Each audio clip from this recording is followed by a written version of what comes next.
सेना के शौर्य को सलाम करने के लिए कांग्रेस ने आज देश के कई शहरों में जय हिंद यात्रा और जय हिंद सभाएं आयोजित की हैं। हमारे साथ ऑल इंडिया कांग्रेस कमेटी के महासचिव गुलाम अहमद मीर साहब हैं। सर, एक तरफ तिरंगा यात्रा आ रही है जो बीजेपी निकाल रही है और अब आप जय हिंद यात्रा जो है निकाल रहे हैं, क्या मकसद है ऐसी यात्रा? देखिए, कांग्रेस पार्टी ने बराबर 22 अप्रैल का इंसिडेंट होने के बाद से जो पहली वर्किंग कमेटी हमारी ऑर्गेनाइज हुई, उस दिन से लगातार देश का साथ और अपने फोर्सेस का साथ देने का फैसला तय किया था। उसके बाद जब ये 7 से 10 तारीख के दरमियान 7 से 10 तारीख के दरमियान जो जंग हुआ, फिर जंगबंदी हुई, सीज फायर हुआ, तो उसके तत्काल बाद कांग्रेस पार्टी ने फिर एक बार वर्किंग कमेटी बुला के पूरे देश में जय हिंद सभाएं और जय हिंद यात्रा निकालने का एक प्रोग्राम दिया है। उसके बाद में शायद उसके देखते हुए बीजेपी ने उसके एक हफ्ते के बाद में अपना प्रोग्राम लिया तिरंगा यात्रा, जो वो अक्सर बेशतर करते ही रहते हैं, वो कोई नई बात नहीं है। मगर कांग्रेस पार्टी ने सिंसियरली विदाउट एनी पॉलिटिक्स और अपना पूरे देश भर में जय हिंद यात्रा सिर्फ अपने फौजियों के सम्मान में, अपने उन शहीदों के सम्मान में जो इस सारी एक्सरसाइज में, चाहे मासूम लोगों की हत्या हो गई या फौजी लोग इसमें मारे गए, उन सब के सम्मान के लिए ये जय हिंद यात्रा पूरे देश में चलाने का प्रोग्राम लिया है। सर, इस बैठक के दौरान आपने और बाकी सारे नेताओं ने भी कई सारे सवाल उठाए हैं, जो सवाल देश के लोगों के मन में आप कर रहे हैं, क्या वो बड़े सवाल? हमने तो अभी खाली इंडिकेट किया, अभी सवाल मैंने तो जाती तौर नहीं खड़ा किया।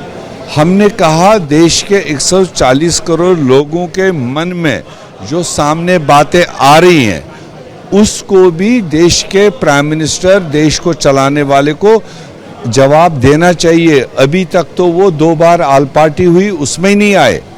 जंग शुरू होने से पहले या जंग के दरमियान जो आल पार्टी बोले उसमें नहीं बैठे।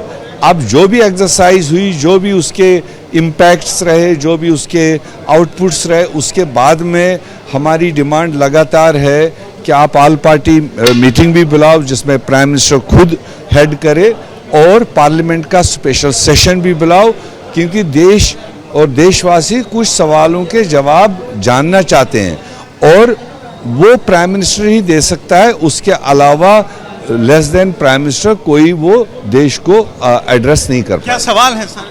मीर साहब, सवाल है, बहुत सवाल है। खुद ही उन्हें एक्सेप्ट किया, पहलगाम में सिक्योरिटी लैब्स थे, होम मिनिस्टर ऑफ इंडिया कहता है, आल पार्टी में कहा है, और उसके बाद आपने जंग शुरू किया, एक्सपेक्टेशन और सपोर्ट देश का 100% मिला।